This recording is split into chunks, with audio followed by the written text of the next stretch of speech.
Mr. Speaker, last week, a government minister was accused of sexually assaulting a young man. I want to quote the victim's account.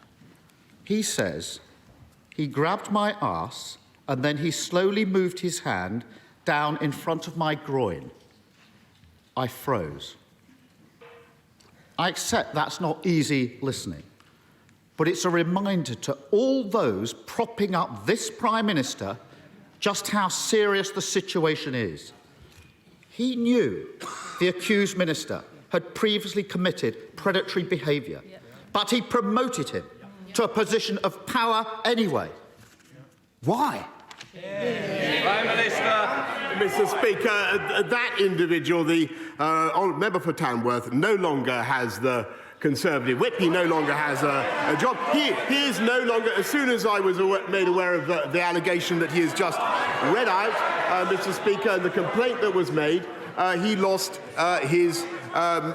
his status as a Conservative MP, and he is now the subject, Mr. Speaker, of an independent investigation to the Complaints and Grievances panel. And that is entirely right. And I want to say to him, Mr. Speaker, I want to say to him that I abhor bullying and abuse of power anywhere in Parliament, in this party or in any other party. Keir Starmer. None of that explains why he promoted him in the first place. And we've heard it all before. We know who he really is. Before he was found out, he's reported to have said he's handsy. That's the problem. Pincher by name, pincher by nature. Now, has the Prime Minister ever said words to that effect? And I'm not asking for bluster and half-truth. We've all had enough of that. Yes or no? Prime Minister. Mr. Speaker, I'm not going to trivialise what happened. Yes, Mr. Speaker. Yes, Mr. Speaker. I'm not, because there's very serious complaints have been raised against the member for Tamworth, and they're now being investigated, Mr. Speaker. It is true. It is true that a complaint was raised when he was in the Foreign Office, and the matter was resolved. It's absolutely true. It's absolutely true, Mr. Speaker, that it was raised with me. I greatly regret that he continued in office, and I've said that. I have said that before, Mr. Speaker. I have said that before, Mr. Speaker. But it is now the subject of an independent investigation, and that is the right thing, Mr. Speaker. And frankly, I think the people of this country would like also to hear. They would like also to hear about other jobs that are held by people in this country, not least the 500,000 people we got off welfare into work in the last 6 months alone, Mr. Speaker. Those are things that are making differences to the lives of people up and down the country, and I'm proud of it. Keir Starmer. No one's cheering that. No denial. And he says the matter was resolved when he means it was upheld. Exactly. And they're all sitting there as if this is normal behaviour. Exactly. When that young man reported his attack to a government whip, she asked him if he was gay. When he said that he was, she replied, "That doesn't make it straightforward." That comment will sicken anyone who's experienced sexual assault and then be made to feel like they somehow asked for it, or who worry that prejudice means their complaint won't be taken seriously. Will he apologise for those disgraceful comments on behalf of his government? Mr. Speaker, I've already said that I regret very much that the member for Tamworth continued to hold office after the complaint was made against him in the Foreign Office, and it was resolved in the Foreign Office. His apology was accepted, but clearly that was not enough. And in hindsight, Mr. Speaker, I should have realised that he would not change.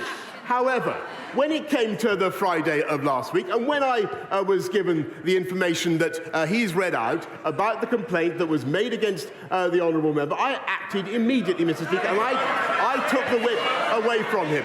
And we will not tolerate that kind of behaviour in this or any other party, Mr. Speaker. And what we also want to do is to help people up and down the country with the things that also matter to them, like cutting their taxes, Mr. Speaker, by £330 this year, which is what we're doing. Keir Starmer. Doesn't that just sum him up? Awful behaviour, unacceptable in any walk of life. It's there for all to see, but he ignores it. It was the same when his ally was on the take from the lobbyists. It was the same when his Home Secretary was bullying staff. It was the same when taxpayers' money was being abused. And it was the same when he and his mates parted their way through lockdown. Anyone quitting now, after defending all that, hasn't got a shred of integrity. Mr. Speaker, isn't this the first recorded case of the sinking ships fleeing the rat? Mr. Speaker, look, he talks about. He should hear what his lot say about him, Mr. Speaker. He talks about integrity. He wanted to install the member for Islington North into number 10, Mr. Speaker. That's what he wanted to do. Imagine what our country and what the world will be like now. He talks about integrity. He voted 48 times to overturn the will of the British people and take us back into the European Union.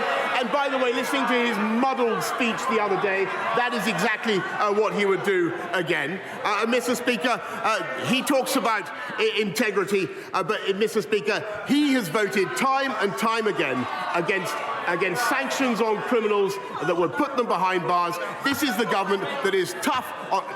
I'm sorry, he talks about integrity. He is himself facing a criminal investigation, Mr. Speaker, which he asked me to resign.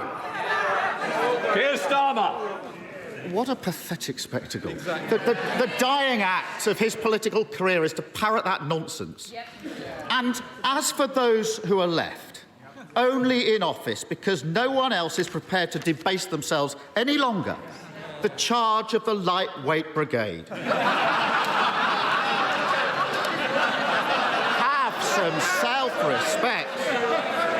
Mr. Speaker, for a week, he's had them defending his decision to promote a sexual predator. Every day, the lines he's forced them to take have been untrue. First, that he was unaware of any allegation. Untrue. Then, he was unaware of any specific allegation. Untrue. Then he was unaware of any serious specific allegation. And now he wants them to go out and say that he simply forgot that his whip was a sexual predator. Anyone with anything about them would be long gone from his front bench. In the middle of a crisis, doesn't the country deserve better than a Z-list cast of nodding dogs? Prime Minister. Well, Mr. Speaker, it's exactly when times are tough and when the country faces pressures on the economy and pressures on their budgets, Mr. Speaker, and when we have the biggest war in Europe for 80 years, Mr. Speaker, that is exactly the moment that you'd expect a government to continue with its work, not to walk away, Mr. Speaker, and to get on with our job and to focus on the things that matter to the people of this country. And so we're not only cutting taxes today, Mr. Speaker, we're putting £1,200 into every one of the 8 million most vulnerable households in the country, Mr. Speaker, thanks to the strength of our economy and thanks to the decisions that we took, Mr. Speaker, which he opposed at the time. Keir Starmer. The only thing he's delivering is chaos. I started this session with a quote from the young victim in all this, how he froze when he was attacked. When I was prosecuting rapists, I heard that from victims all the time. Victims said they froze because it's not about sex, it's about power. And the power the disgraced government minister had was handed to him by that Prime Minister. And he's only in power because he's been propped up for months by a corrupted party defending the indefensible.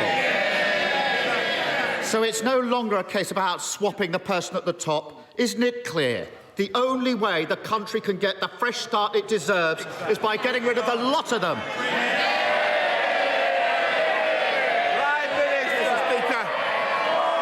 Mr. Speaker, the difference between this... Shh. We've got to get through Prime Minister's questions. Prime Minister. Mr. Speaker, the difference between this government and that opposition is we have a plan and they do not. we're getting on with it. They want to focus on this type of issue, Mr. Speaker. We're going to get on with our jobs. We're going to control prices, Mr. Speaker, by not giving in to the union barons. They're paid by the union barons, and they're proud of it.